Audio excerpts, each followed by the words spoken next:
This is my experiment, my random experiment. You're going to select 5 Skittles. You're going to pull out 1 Skittle at a time.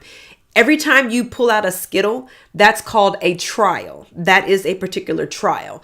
And then when you look at what you pull out, did you pull out a red, green, orange, purple, yellow? If you pull one of those out, whatever the outcome is, or whatever the outcome of that trial is, you say that's the outcome. So whatever you pull out, if you pull out a red, that is the outcome of that particular trial. So each time you pull, you're going to have an outcome. So since I've asked you to pull a total of 5 Skittles, you're going to have 5 possible outcomes out of this entire box. So again, red, green, yellow, purple, orange, whatever you pull out. Whenever you do all 5 Skittles and you pull them out of the box, whatever you end up with, that builds your sample space.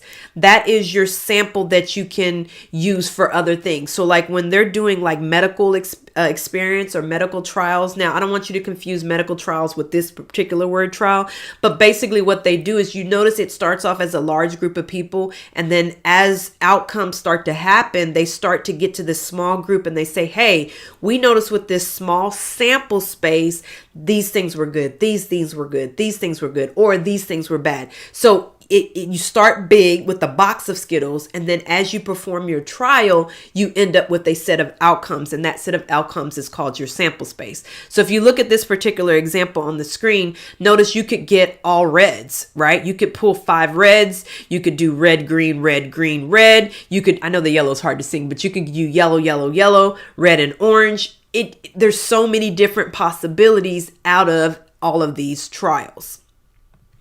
So that's just what I want you to understand, is that you have a random experiment. So when you're talking about setting this up, you have a random experiment, whatever that experiment is. Each time you do a certain activity, that is called a trial. And then every trial, you produce a outcome. Okay, no matter good, bad, it's not about good or bad. It's what is the outcome of me performing that said activity.